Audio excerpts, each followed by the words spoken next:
Hello friends, welcome to my channel Parth professor में आपका स्वागत है। आज हम लोग हिंदी व्याकरण से पढ़ेंगे और हिंदी व्याकरण में सबसे पहला वर्ण परिचय है, उसके बारे में जानेंगे। ये 7, 8, 9, 10 ये सभी लोग इम्पोर्टेंट है और कंपटीशन एग्जाम के लिए भी इम्पोर्टेंट है। हिंदी से भी पूछे जाते हैं सवाल और बोर्ड परीक्षा भी फाइनल में है, इससे भी पूछे जाएंगे। इसीलिए आप लोग आज इसको ध्यान से देखिएगा और सुनिएगा और वर्ण के बारे में जानिएगा। तो स्टार्ट करते हैं। सबसे पहले वर्ण परिचय में वर्ण किसे कहते हैं, इसको जानने के लिए आप समझिए, पहले आपको अक्षर को जानना होगा और अक्षर को जानने के लिए वैसा अक्षर जिसका खंड या टुकड़ा नहीं कर सकते और टुकड़ा भी कर सकते तो वह कौन सा अक्षर होगा, कौन सा आपका अक्षर किस भाग में या किसका रूप होता है, उसके बारे में जानेंगे।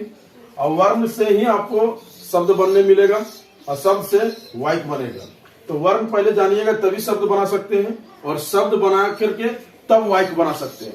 अब वाक्य को बनाने के लिए इससे पहले टॉपिक में वर्ण के बारे में जानेंगे। वर्ण को जानने के लिए सबसे पहले देखिए क्या कहते हैं। कोई भी चीज अगर बोलते हैं और उसका खंड या टुकड़ा नहीं किया जा सकता है उस अक्षर का, तो उसी को वर्ण कहते हैं। जो भी चीज हमारा ध्वनि निकला गया, मुंह से बोली गया और उसका टुकड़ा नहीं कर सकते हैं तो वह वर्ण होगा। जैसे में बताएंगे कि कैसे कैसे टुकड़े, कौन सा वर्ण का टुकड़ा होता है और कौन सा का नहीं होता है और उसमें से कितने अक्षर जो है टुकड़े किए जा सकते हैं और कितने का टुकड़े नहीं किए जा सकते हैं, आज उसके बारे में जानेंगे। सबसे पहले जानिए कि वर्ण परिचय हिंदी व्याकरण में वर्ण परिचय में वर्ण कहता है कि वर्ण उस मूलध्वनि को कहते हैं जिसके खंड या टुकड़े नहीं किए जा सकते, उसे वर्ण कहते हैं।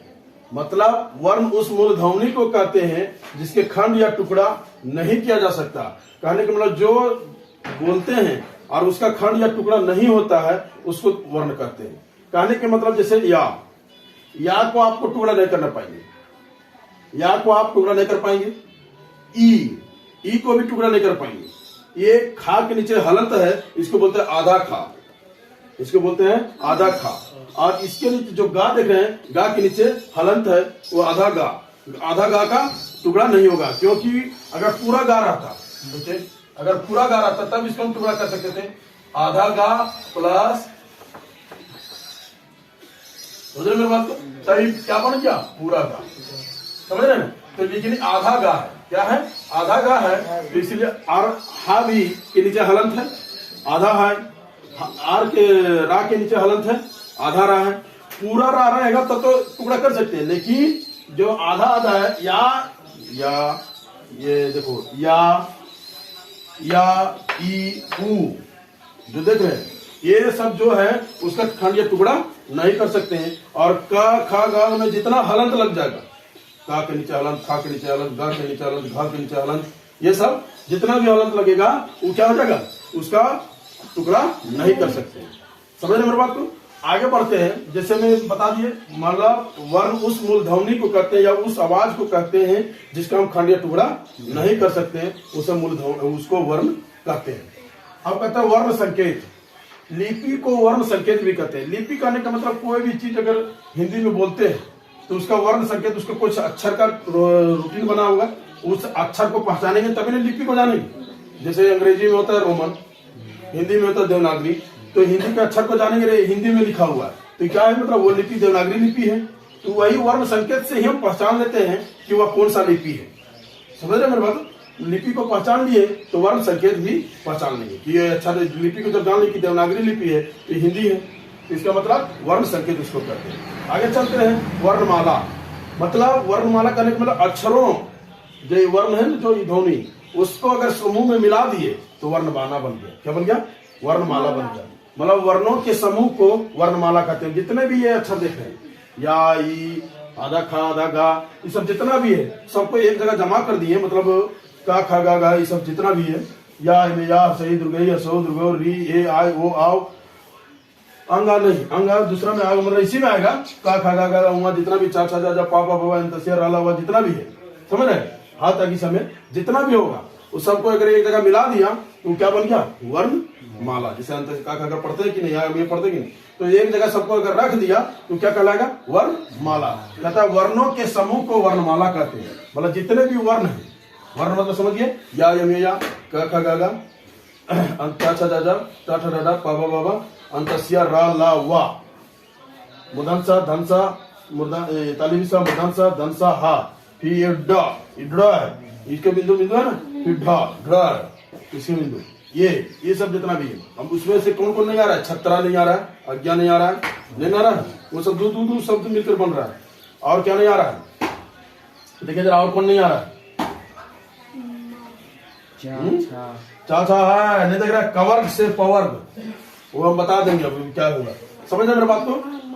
कहता समझिए, कवर्ग में क्या कहता है, ये वाला में समझिए, सबसे समझिए, वर्ण उस मूलध्वनि को कहते हैं जिसके खंड या टुकड़ा नहीं कर सकते, उसे वर्ण कहते हैं। या, ई, अदखा, अदगा, अदहा, अदरा आदि।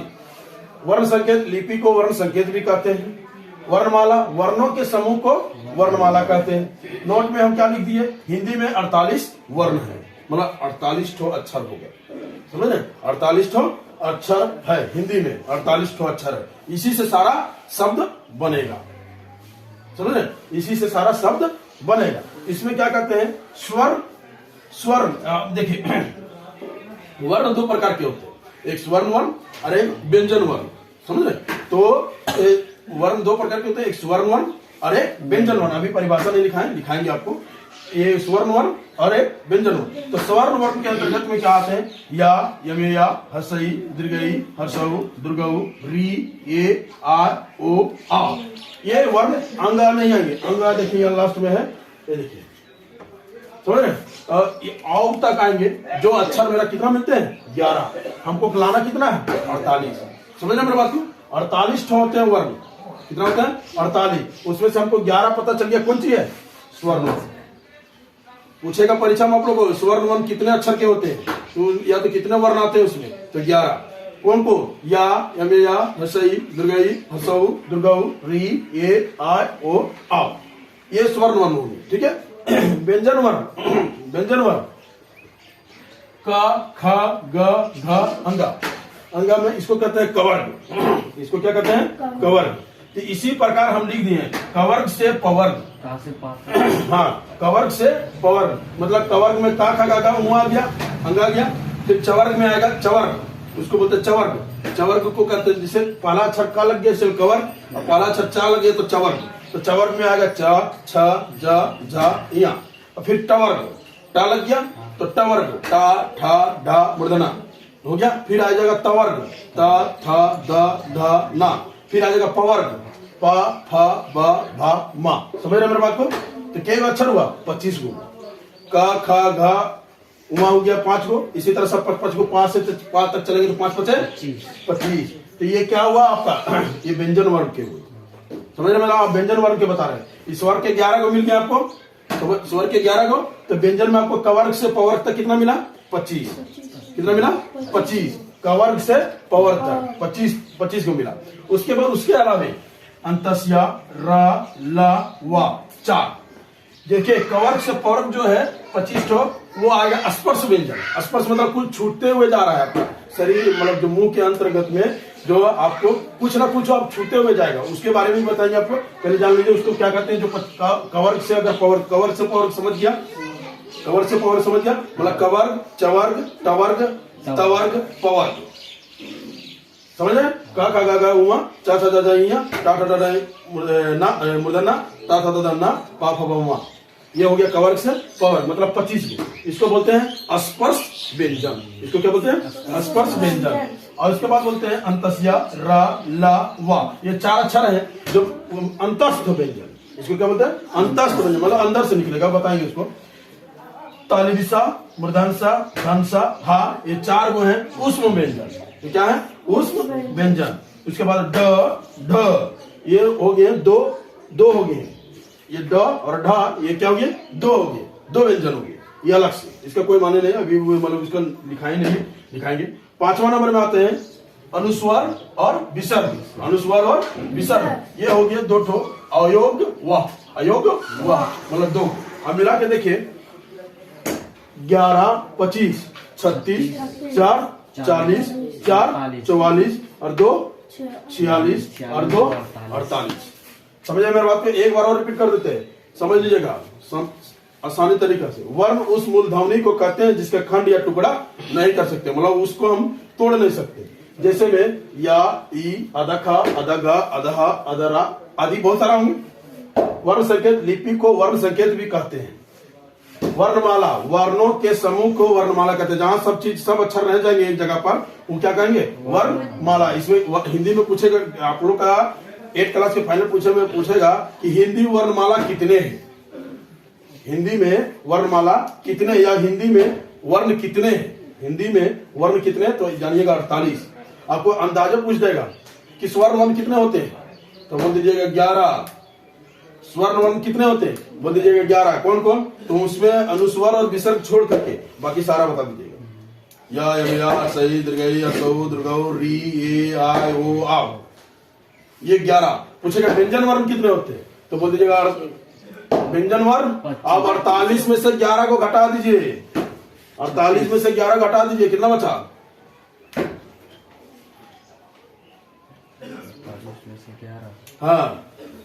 37 ना, 37 को देख लीजिए। 37 को जितना कवर्ग से पवर्ग तक हो गया, फिर स्पर्श हो गया, अंतस्थ हो गया, उष्म हो गया और अयोग्य हुआ, और इधर डॉट ढा हो गया।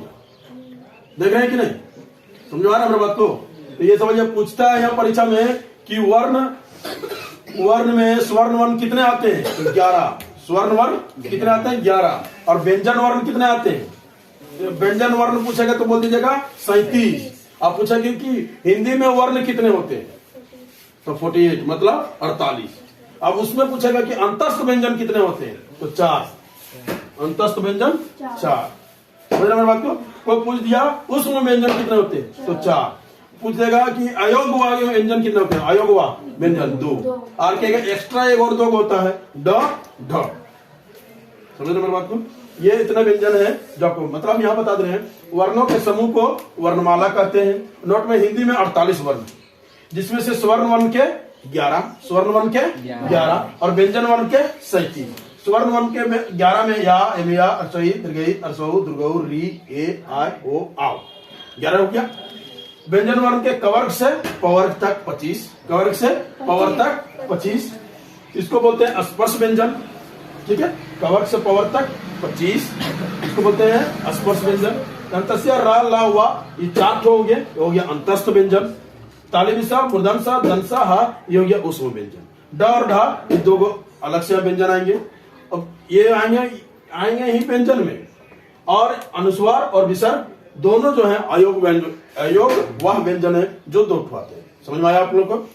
हो सके तो आप लोग समझ में आ गया होगा। इस वीडियो को लाइक एवं शेयर और चैनल को सब्सक्राइब कर दीजिएगा।